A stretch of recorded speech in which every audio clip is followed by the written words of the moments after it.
Time to re-up YouTube. I'm not gonna lie, I don't take pleasure in making this video as much as so many people think I do, but Kevin Durant just had one of the most disappointing phases of his career happen yet again in the playoffs, and it just feels like a cycle at this point. And trust me, I'm not blaming everything that happened to the Phoenix Suns' demise to the Nuggets all on KD, because there's a lot of things we could talk about. We could talk about DeAndre Ayton looking like a disappointing player as the first overall pick coming to fruition, and they gave him a max extension. We could talk about the depth on this roster just being straight up dog shit. And speaking of dog shit, we could talk about Chris Paul because he is ass right now. But the one guy I want to talk about, and you guys want to talk about, is Kevin Wayne Durant. Where was Kevin Wayne Durant in this series? Because I'm still told by people that Kevin Durant belongs in conversations with the best player in the world, which I think is utterly ridiculous at this point in his career. And since he's left Golden State, he has done nothing to validate those claims of him being the best player in the NBA. And now that I look at the future of this Phoenix Suns team, and I look at what Kevin Durant has gone through over the last couple of seasons, every single year that goes by where he does not win a championship is a complete abject failure in so many different ways. But before I get deep into my bag, make sure you guys like this video, subscribe to this channel, and press that bell for post notifications. But without further ado, let's get back to the Slim Reaper himself, Kevin Durant. Now when it comes to KD, I am never gonna go too far as my guy Gobels did on the pod last night, saying that Kevin Durant is not a top 10 player. When everybody's fully healthy,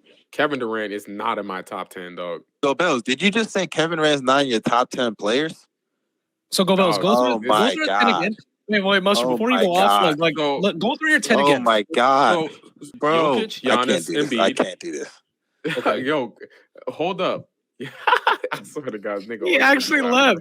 Unlike my guy Gobels, I won't go that far, because one series from KD in which he still played well in some of the games and was against the better team is not enough for me to dramatically drop him on my list of the best players in the NBA. I mean, as bad as this postseason was for KD, especially against the Nuggets at times, this was nowhere near as bad as last year where they got swept by the Celtics in round 1. And that's not to minimize how bad KD was at times in this series, because he definitely deserves some accountability for how bad he played at times. But I'm not gonna just sit here and act like Kevin Durant went out there and averaged 20 points a game on 33% shooting, because that's not what happened here. What happened in this series is that his numbers on face value don't look that bad of 30 points a game, 9 rebounds, and 7 assists. But when you look at the efficiency going back to the mean of previous postseasons of 45% from the field and 22% from 3, it's very clear that the Nuggets were able to expose parts of KD that we've seen going back to even his days in OKC, but it's especially been prevalent since he's left Golden State after the torn Achilles. And I don't want to hear anything about this man getting double teamed, because Christian Braun and Aaron Gordon were locking this guy up in single coverage at times. And with the way some of y'all dick ride Kevin Durant, he should have been able to make some of those shots. Those were makeable shots for Kevin Durant that he was missing throughout this entire series. I mean, never in my life did I think that I would ever see KD, Kevin Wayne Durant, get locked up by a white man. I mean, shout out to Christian Braun, but this series just shows this man KD don't got the bag that his fans and meat writers say he do. Because the points per game may look good, but when you're getting blown out by 30 and in the first half you shoot 2 for 11 from the field, I'm not moved by the stat padding you put up in garbage time. KD's greatest gift is arguably his biggest weakness, him being able to do what he can do in that slim, slender body at 7 feet tall. It really is a blessing and a curse, especially after this torn Achilles. That's where the curse part comes in. You can be physical with any player in the postseason. That's why a lot of defenders gain value. But in a situation like Kevin Durant, where he faces more physical defenses, it's going to hurt him more than it helps him. KD, obviously, as we know, does not have physicality in the ways that players like LeBron James, Kawhi Leonard, Luka Doncic have to their advantage. He may still be able to foul bait at times and can get to the free throw line, but his ability to just drive by players, get by them off the first step, use his physicality to his advantage, he just doesn't have that trait compared to other players. And when you throw in the fact that his handle is pretty weak at this point in his career, it's almost like you gotta treat him like Mikal Bridges. I'm not even trying to be funny because I know that's the guy he was traded for, but on offense, that actually is the case at times. KD does not have the athletic burst that he did in his OKC days, and as you can see with the tape that I'm showing you on the screen right now, think about that for a second. Does he really look the same athletically in these clips that he does today with the Phoenix Suns or even with the Brooklyn Nets last year? No, he doesn't. His handle was a lot tighter in OKC. He was able to get to the rim with a lot more ease, a first step that was much more reliable, and hell, he was even a little bit more physical. KD at this point in his career, the best trait about him obviously is his shooting and the ability to take it over the top of players, but outside of his shooting ability, all his other traits offensively are mediocre at best. And that may sound harsh, but really think about KD's skill set at this point in his career. What about his game really makes him that remarkable of a player? And that's not to say he isn't remarkable, but just think about it. It isn't his handle, it isn't his ability to beat guys off the dribble because he doesn't even do that well at this point. It isn't his rim pressure. As good as his defense is, it's not because he's a great defender, it's because of his ability to shoot over the top of anybody at 7 feet tall. And on a team like Phoenix, it's very clear that those weaknesses are going to be exploited to the nth degree. I've seen throughout KD's entire career that when he does not have an elite or great playmaker next to him, it's tough for him to score. He's still gonna get his shots off, but it's not gonna be to the same level in efficiency. And when I look at all of the flaws in KD's game at this point in his career post Achilles, I won't lie, I'm starting to come to a realization that obviously many people will not want to admit until it's too late. And that is if Kevin Durant is really a #1 option on a championship team, or at least can he be your best player? Because when you look at the flaws in his skill set as a scorer, it's very obvious that he needs a specific team around him. He obviously needs a primary initiator of offense. He needs a secondary scorer. He needs spacing around him. He needs players to aid him defensively. I mean, there are just so many needs that KD has, and sure, for every player in the NBA, if you want to build around them, you're gonna always need a specific team for them. But in the case of KD compared to some of the other top 10 players in the NBA, I think you're gonna need a lot more than you think. KD is a great player, but he is such a high maintenance player to build around as your #1 option or the best player on your team. Because mind you, I didn't even address his lack of availability due to his injury concerns. The guy only plays about 50 games a season at this point in his career. And to be honest, even though I'm going to hold KD accountable, it still does make sense why he's struggling in a lot of these facets of the game. The guy is coming off of an Achilles injury not too long ago. The guy is in his mid-30s. To expect him to come back to the exact same form that he was a couple of years before the Achilles injury, I'm sorry, that's a little too unreasonable. It's not to make an excuse, but when you see a team like Phoenix that lacks so much depth, has a point guard in Chris Paul who sucks, DeAndre Ayton gets ignored, and whenever he gets the ball, it looks like he's clueless. And because of it, their co-star Devin Booker, whenever he's not dropping 40 on like 70% shooting from the field, they lose the game. I really want to see what the Suns do in the offseason this year because a lot of the issues on this roster, they knew what the deal was when they made that trade for KD. And this result is really why a lot of teams didn't pull the trigger on KD, not because he isn't a good player or a great player or even a top 10 player in this league. It's because when you make these moves to be so top heavy with star talent, you're gonna have to give up depth. And we've seen throughout NBA history to win championships, you don't just need 1, 2, or 3 stars, which the Suns don't even have 3. They really only have 2 in D-Book and Kevin Durant. But with how they're so financially tied into Devin Booker, KD, Chris Paul, and DeAndre Ayton, the result is that you're going to have to give minutes to guys like Josh Okogie, Landry Shamet, Terrence Ross, Jock Landale, Bismack fucking Biyombo. And when that is the result, that means players like D-Book have to have abnormal out of his body experiences just to give them a shot to win these games. And Kevin Durant, he has to go out there and do things that he realistically cannot do at this stage in his career to contribute. So like I said earlier, I want to know down below in the comment section, do you believe that Kevin Durant can be a #1 or the best player on a championship team at this stage in his career? Hell, I also want to know, do you even think that KD is the best player on his team after what you've seen in this postseason, not only from him, but also from his co-star Devin Booker? You guys let me know your opinions down below in the comments section. Also, don't forget to like, share, comment, and subscribe. This is your boy Young Mustard signing out. Y'all stay safe and have a blessed day.